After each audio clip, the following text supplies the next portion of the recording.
Muy buenas tardes, estudiantes de octavo. Vamos a iniciar con la última unidad, que es básicamente literatura, ¿verdad? Entonces vamos a comenzar con eso. Es importante aclarar, y yo creo que ya lo he dicho en los grupos, ustedes no están obligados a leer las lecturas que se asignan, porque ustedes con solamente digamos, el ítem, la pregunta, ustedes son capaces de responder correctamente sin haber leído el texto. Esa es una facilidad que tienen ustedes. Sin embargo, yo, en el material que les entregué, yo les incluí, vamos a ir al material precisamente, yo ahí les incluí, en este caso, el cuento Es que somos muy pobres. Es un cuento muy bonito que básicamente nos va a ayudar a entender un poquito sobre lo que es el género narrativo, ¿verdad? Al menos, lo que es la narrativa. Ahí yo les incluí ese cuento y también les incluí un poema para el género lírico, ¿verdad? Entonces vamos a ver cada uno de estos géneros y sus características, ¿verdad? Ok, comenzamos. Primeramente nos vamos a ir a la narrativa. Lo primero es el cuento. El cuento es breve, pocos personajes, está escrito en prosa. Esto quiere decir que está escrito normalmente, ¿verdad? No está en versos, no está escrito seguido, digámoslo así. Presenta un solo hilo temático. Al ser pequeño, ¿verdad? Da pie para que solamente sea un hilo temático, ¿verdad? Es de carácter narrativo, puede ser real o puede ser ficticio. El cuento. Es que somos muy pobres, es un cuento. Precisamente por ser un cuento, por ser breve, por ser más sencillo, es que yo les incluí aquí, ¿verdad? No les podía haber tal vez incluido una novela. Yo les puedo recomendar novelas para que lean, pero incluirlas en el material no hubiera sido, no, ¿verdad? No sería lo mejor, ¿verdad? Porque son muchísimas páginas y muchísimo todo y ustedes no tienen, creo que el tiempo ni la sede tiene tal vez la capacidad de solventar, ¿verdad? Una novela para cada uno de ustedes, ¿verdad? En este caso. Igualmente están las novelas digitales. En este momento de la era digital también están las novelas digitales, ¿verdad? Lo que pasa es que yo personalmente, tengo que, les cuento que yo tengo que tener el texto en la mano. Si no me cuesta mucho, si no me cuesta mucho entenderlo y me gusta como subrayar y todo eso. Ok, la novela es extensa y compleja. Presenta muchos personajes y historias. Al ser más larga, presenta más personajes y más historias. Está escrita en prosa. Se desarrollan varios ambientes, ¿verdad? Al ser de eso, al ser bastante grande, ¿verdad? Presenta varios ambientes. Es de carácter narrativo y puede ser real o ficticio también. Eso en cuanto a narrativa.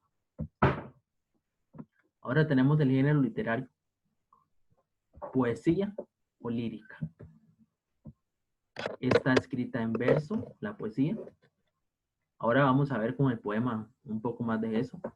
Expresa sentimientos, emociones del yo lírico o hablante lírico. Predominio de lo estético, figuras literarias y figuras de construcción. El poema tiene rima, tiene métrica. Es de carácter subjetivo y tiene muchos temas, ¿verdad? La poesía no, pues siempre se ha pensado que la poesía es como solo de amor, pero no, nada que ver. O sea, la poesía puede ser poemas de dedicado a cualquier cosa, ¿verdad? Pero tradicionalmente se ha tenido como esa idea de que es solo para, la, para el amor, pero no es así. Ahora viene el ensayo. El ensayo es un texto ya un poco más serio, ¿verdad?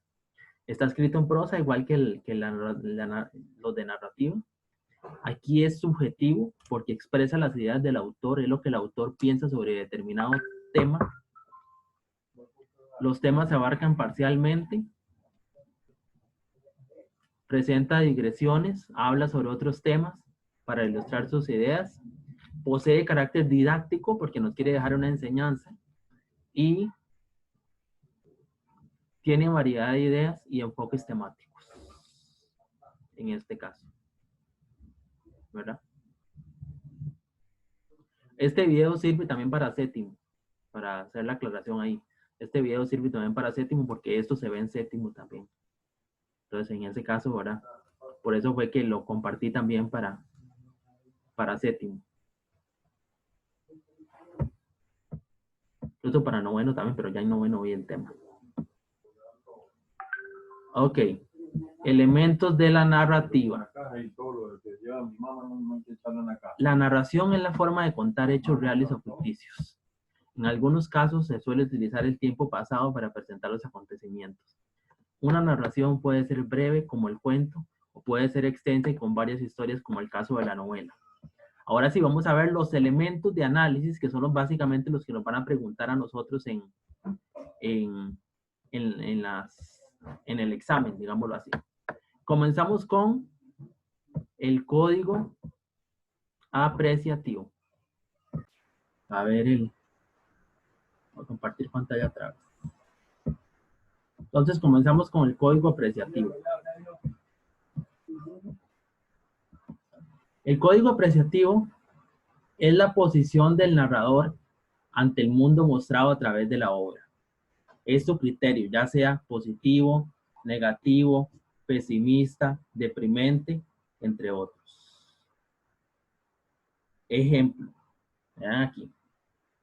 Asaltábame la incierta sensación de que su obra no había terminado y que volvería a ser causa de una desgracia irreparable, capaz por su enormidad de acercarse a olvidar las anteriores. Según el código apreciativo que se muestra en el fragmento anterior, que es eso básicamente lo que ustedes les van a preguntar, obviamente en selección única marcar con X, se evidencia que el personaje siente gran culpabilidad por haber creado un ser tan peligroso. Bueno, este fragmento es de la obra Frankenstein, si ustedes recuerdan, Frankenstein es un monstruo que es creado, ¿verdad? Entonces su creador está sintiendo culpabilidad. Pero eso es lo que el código apreciativo nos está transmitiendo. Ya haremos más ejercicios de ese tipo. Tipos de narrador. Primero tenemos, el narrador es el que cuenta la historia, ¿verdad? Pues está el narrador protagonista. Narrador protagonista. Cuenta su propia historia, por eso es protagonista. Y narra en primera persona singular. O sea, yo, ¿verdad? Y todos los verbos conjugados con yo. Hace meses que no participo en ningún encuentro. Y la verdad ya no los espero. No tengo que negar que era muy aficionado a los encuentros y me gustaban los compañeros. Vean aquí, los verbos están conjugados en yo participo. Los espero. Yo no tengo que. Me gustaban, ¿verdad? El me. Yo me. A medida que nos vamos conociendo. Entonces ese es el narrador protagonista. El narrador testigo es un personaje de la obra. Cuenta lo que vio o lo que le contaron, pero no es partícipe de los hechos. Narra en primera o tercera persona singular. Aquí lo vamos a ver como un testigo, como cuando hay un accidente o sucede algo, ¿verdad? Testigo. Ejemplo, la conocí en mi adolescencia cuando yo trabajaba en la casa de la señora, una dama de noche, como llamaba Clarisa las de su oficio. Ya entonces era casi puro espíritu, siempre a punto de despegar del suelo y salir volando por la ventana. Clarisa. Entonces vean que ahí la conoció en la adolescencia, sabía lo, ¿verdad? Era testigo de eso. No hay que confundir el narrador protagonista con el narrador omnisciente, porque más que testigo, lo ve y lo sabe todo. Por eso es omnisciente, como cuando decimos que Dios es omnipotente. ¿verdad? Lo ve y lo sabe todo. Penetra en el interior de los personajes, o sea, es decir, conoce lo que sienten y lo que piensan, y narra en tercera persona singular. La diferencia con el testigo es que el testigo nada más narra lo que ve. En cambio, este sabe lo que los personajes sienten y están pensando. O sea, es como un dios, básicamente. Dice, todo en él palpitaba, no sabía por qué. Sentía el recorrido de su propia sangre, la vibración febril de sus sienes, el aletear de su nariz. Sintió que tenía la boca abierta la boca y que aunque quisiera no podría quitar de ese gesto anhelante. Sintió que transpiraba toda y pasó las manos por la ropa tratando de secarlas. El contacto con sus piernas calientes la molestó. Vean que sabe todo, todo lo que está sintiendo. Bueno, vaya alto, cuentos ticos. Eso en cuanto a narradores. Igual vamos a hacer bastante práctica de eso. Ahora registro del habla. Aquí vamos a ver los diferentes tipos de lenguajes que pueden aparecer. Primero es el lenguaje culto, el bien cuidado. Es sumamente formal y con palabras de más difícil comprensión. El lenguaje culto. Dice, la democracia rural y el patriarcalismo no fueron nunca construcciones de la razón ni decantación de un proceso histórico, sino raíz vital de un modo de ser íntimo del costarricense. Abel y Caín, el ser histórico de la nación costarricense. Son palabras de más de Domingo, ¿verdad? Lenguaje coloquial. Es el lenguaje más utilizado, el que predomina en el hablante promedio. Es el que se usa en la cotidianidad, por eso se le considera espontáneo, ¿verdad? Y poco cuidado. Es coloquial. Vamos a ver, ahí, bueno, vemos la diferencia, ¿verdad? Con el culto, ¿verdad? Totalmente opuestos en ese sentido, porque uno es con palabras de Domingo y el otro más bien es el habla rápida, ¿verdad? El habla poco, poco cuidada en ese caso, ¿verdad? Esa es la diferencia ahí. Vamos a ver.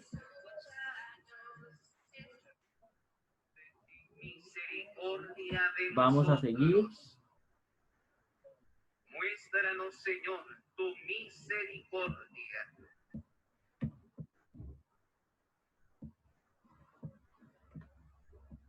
En lenguaje técnico o científico. Aquí hay que tener cuidado para no confundirlo con el culto. Lenguaje técnico o científico. Es el lenguaje especializado que se utiliza en alguna actividad, disciplina o profesión en particular. Ok, este es técnico científico. Quiere decir que está dedicado a algo, ¿verdad? Está en una rama en específico. También puede ser que haya palabras de Domingo, pero está dedicado a una rama en especial. Llamó a su editor y evaluó también la posibilidad de descartar algunos primeros planos. Revisó sus anotaciones en el storyboard, eliminó el traveling y la panorámica que rodó el segundo equipo. Si pronuncio mal, me corrigen después, porque no soy de inglés. Ahora, ahí está dedicado como a los planos, ¿verdad? Como a la construcción, más o menos. Un arquitecto está dedicado. Y el lenguaje literario es el que posee gran variedad de figuras literarias y elementos que adornan las frases que se quieren expresar. Palabras de adorno. Este es el mundo en que a ustedes les va a tocar existir como los árboles. Allá hay un símil que no tienen la culpa de la tierra. Invitación al diálogo de las generaciones. Eso en cuanto al lenguaje, también haremos práctica de eso ahora. Estilos. Vamos con el estilo directo. El estilo directo es el que habla. Opa, te va a caer el parlante. El personaje es el que habla. Aparece en un diálogo y ha procedido de una raya. Calla, dijo Don Quijote. Yo no sé nada de homecillos, respondió Sancho, perdón. Vean que aquí aparece una raya de diálogo, ¿verdad? El personaje está directamente hablando. En el estilo indirecto, las frases no tienen guiones, la narración es continua. Paréceme, señor, que sería acertado irnos a retraer a alguna iglesia que según quedó maltrecho aquel con que combatiste. Don Quijote de la Mancha. Aquí el estilo es indirecto, el personaje no está hablando directamente. También haremos práctica de eso. Espacios. El espacio físico es el lugar en donde se desarrollan los acontecimientos. Por eso es físico, lugar. Comenzó a cortar y derivar de aquellas malezas que a la boca de la cueva estaban. O sea, estaban en una cueva, ese es el espacio físico. Psicológico, vean, esto de los espacios es muy fácil porque la misma palabra, o sea, el nombre del espacio les dice a ustedes que es psicológico, se relaciona con el mundo interior de los personajes, emociones, sentimientos, temores, entre otros. Y la India quería un poco de palabras para asustar el silencio, un poco de ternura para cortar las horas, alguna sonrisa para dar color al rancho. Era totalmente psicológico, la sequía.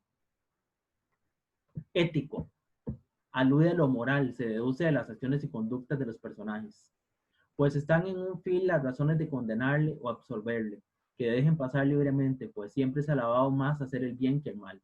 La ética, recuerden que estudia lo que está bien, lo que está mal, lo moral, ¿verdad?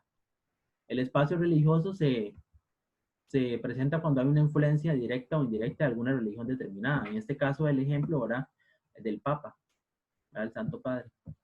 El espacio social implica la ubicación de los personajes en la clase alta, media o baja, ¿verdad?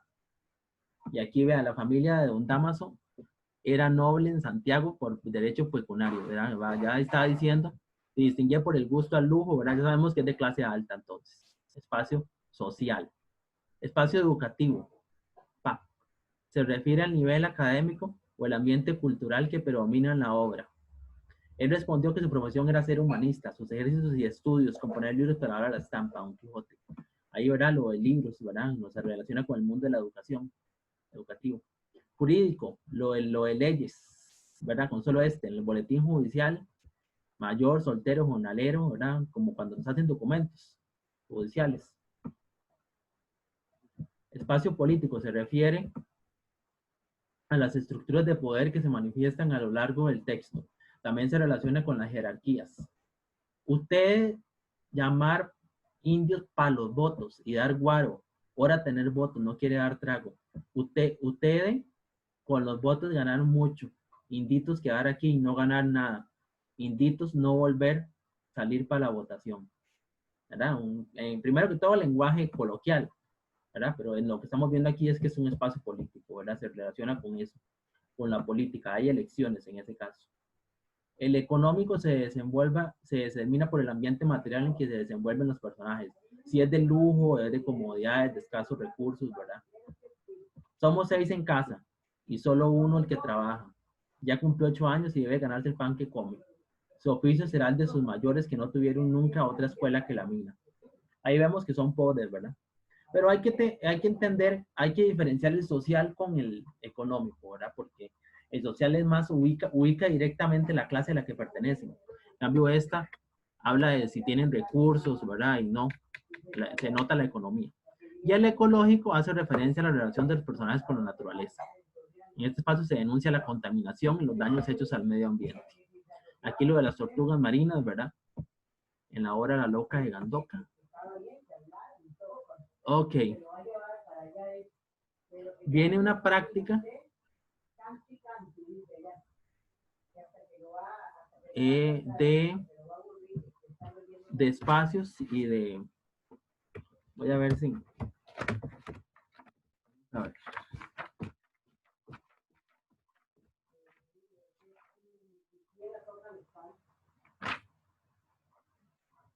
Es importante que hagan esa práctica. A mí me la pueden pasar y yo se la reviso con mucho gusto, ¿verdad? Yo les puedo dar la respuesta. Porque me interesa más avanzar a los ejercicios de selección única, ¿verdad? Que son los que en este caso nos interesan más, ¿verdad? Porque es la forma en que a ustedes les va a venir en el examen. Entonces me interesa practicar únicamente con ese tipo de ejercicio, que ahora hay varios, ¿verdad? Entonces por eso es que me interesa más hacer la práctica en ese sentido, porque es realmente lo que ustedes se van a enfrentar directamente, ¿verdad? Entonces por eso es que prefiero hacerlo así. Entonces vamos a ver. En séptimo también vienen esos ejercicios, ¿verdad? Viene todo lo que he visto y también vienen esos ejercicios, ¿verdad? Entonces cualquiera de los dos grados me puede hacer la pregunta y yo con mucho gusto les contesto, ¿verdad? Tal vez lo único diferente van a ser los ejercicios, pero los ejercicios sí lo puede hacer en un video aparte. Entonces vamos con la poesía, de una vez. En séptimo también se ve poesía. Entonces este video sirve para los 2 grados. Vamos a ver.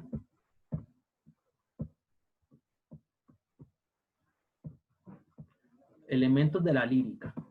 Sí. Dice, leamos el siguiente poema y luego vemos cuáles características de la poesía se encuentran en él. Como es corto, voy a poner un audio del poema para hacer un poco la clase más entretenida. Voy a poner un audio. Este poema es muy bueno, de verdad. Hay que leerlo con sentimiento, con todo lo que implica.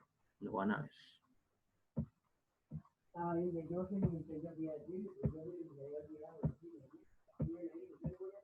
Entonces vamos a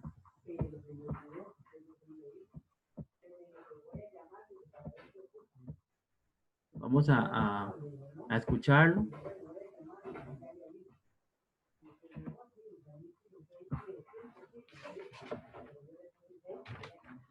A ver que me funcione el audio.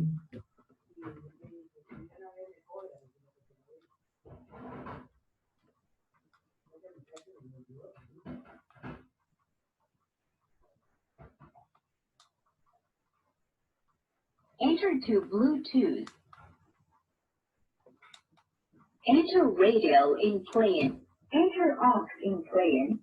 En la noche puedo escribir los versos más tristes esta noche. Escribir, por ejemplo, la noche está estrellada y tiritan azules los astros a lo lejos. El viento de la noche gira en el cielo y canta. Puedo escribir los versos más tristes esta noche. Yo la quise, y a veces ella también me quiso. En las noches como esta la tuve entre mis brazos, y a veces, tantas veces, bajo el cielo infinito, ella me quiso. A veces, yo también la quería. ¿Cómo no haber amado sus grandes ojos fijos? Puedo escribir los versos más tristes esta noche. Pensar que no la tengo. Sentir que la he perdido. Oír la noche inmensa, más inmensa sin ella. Y el verso cae al alma como al pasto rocío. ¿Qué importa que mi amor no pudiera guardarla? La noche está estrellada y ella no está conmigo. Eso es todo. A lo lejos alguien canta. A lo lejos. Mi alma no se contenta con haberla perdido. Como para acercarla, mi mirada la busca. Mi corazón la busca y ella no está conmigo. La misma noche que hace blanquear los mismos árboles. Nosotros, los de entonces, ya no somos los mismos. Ya no la quiero, es cierto. Pero cuánto la quise. Mi voz buscaba el viento para tocar su oído. De otro. Será de otro. Como antes de mis besos. Su voz, su cuerpo claro, sus ojos infinitos. Ya no la quiero, es cierto, pero tal vez la quiero. Es tan corto el amor y tan largo el olvido. Porque en noche como esta la tuve entre mis brazos. Mi alma no se contenta con haberla perdido. Aunque este sea el último dolor que ella me causa. Y estos sean los últimos versos que yo le escribo.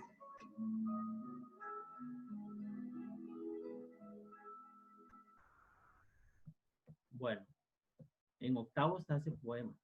No importa, los de séptimo lo pueden escuchar también. No hay ningún problema. En séptimo sí les incluye otro, pero Definitivamente, bueno, ese poema es, ¿verdad? Entonces vamos, con respecto al poema, entonces, vamos a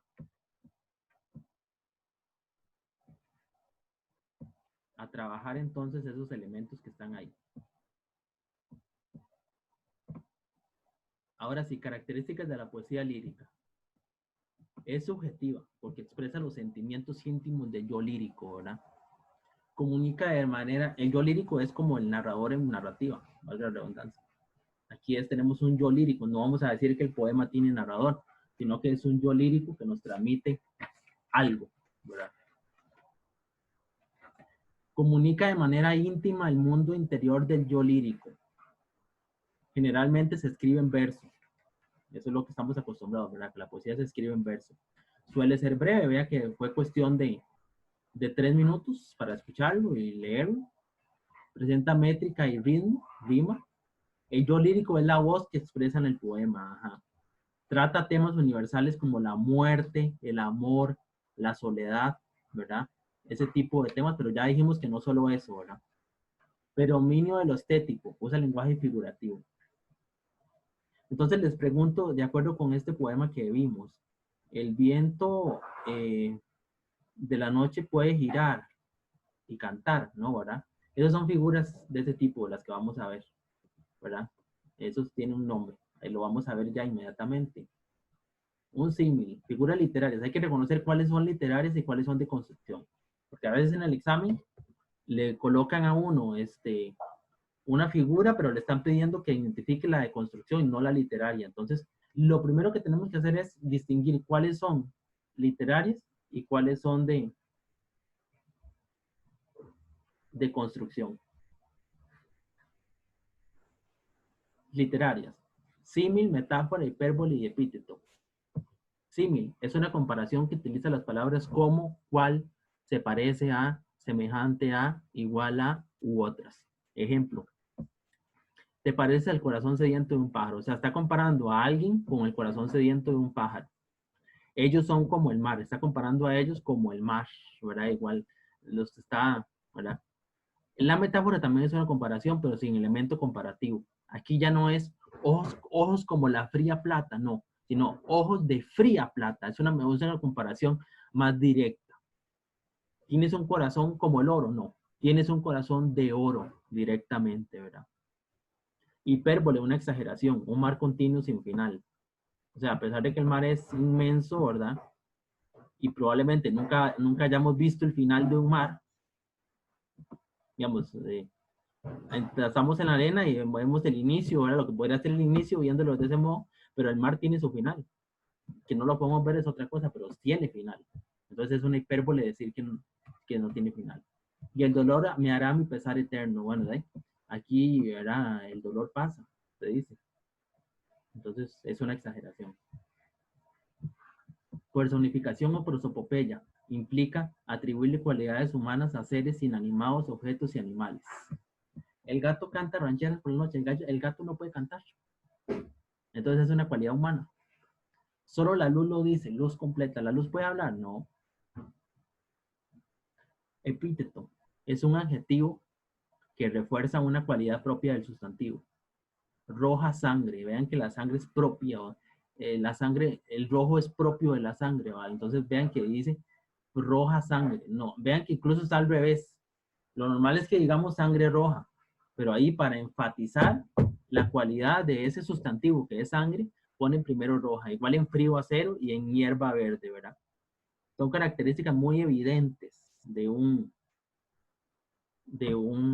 sustantivo, en este caso. Ese es un epíteto. Esas son las literarias. Ahora vienen las de construcción. Aquellas eran más de significado. Esas son más de la forma del poema. Entonces, la anáfora es la repetición de una misma palabra al principio de 2 o más versos seguidos. Recuerden que cada línea del poema es un verso. Entonces, la repetición de una misma palabra al principio de 2 o más versos seguidos. Tienen que estar seguidos. Por ejemplo, si hay que decir adiós, se dice. Si hay que llorar, se llora. Vean que la primera palabra, sí, ¿verdad? Se repiten 2 versos seguidos.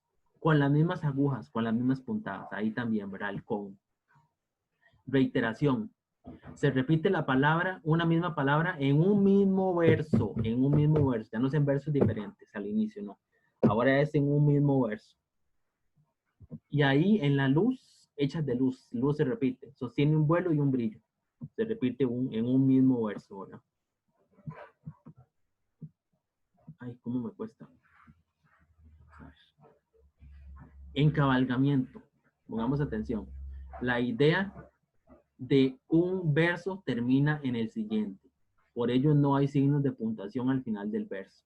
O sea, vean que aquí la idea de un verso está continuando en el otro. Dice, te pareces al corazón sediento de un gran pájaro que bebiera como un agua infinita en la infinitud de él. Y vean que la idea termina en el siguiente verso. Por ejemplo, aquí, esta es una, si aquí les preguntaran, les dan ese pedacito, ¿verdad? Ese fragmento, bueno, sí, esos versos, esa estrofa, y les dicen, ¿cuál figura de construcción hay?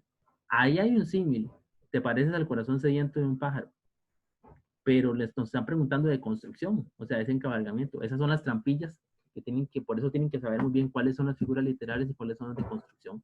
Sería interesante que hicieran una ficha, ¿verdad? Si no se la saben todavía, yo sé que en séptimo se ven.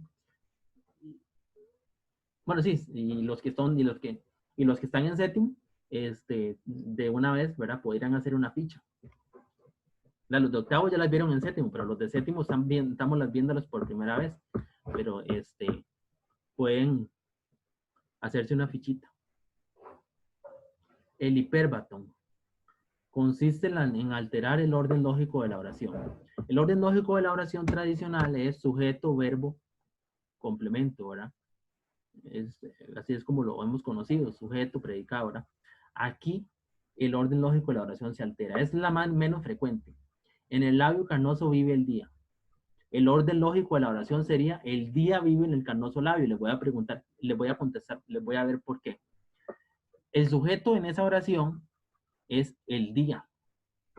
Y vean que el sujeto en el ejemplo está al final. Y ya el orden lógico lo trae al principio, ¿verdad? Entonces, por eso se le da vuelta a la oración, digámoslo así. Entonces, eso es con respecto a las figuras literarias.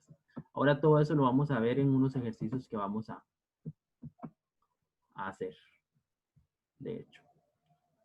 Y ahí vamos a aclarar las dudas correspondientes en ese caso. Entonces voy a parar el video y ya en un segundo video voy a resolver esos ejercicios, ¿verdad? Y aclarar las dudas que podrían generarse. Igual, si ustedes tienen dudas después de que yo aclaro el ejercicio, porque me puedo haber equivocado, ustedes lo preguntan, ¿verdad? Pero bueno, nos vemos en la parte de ejercicios.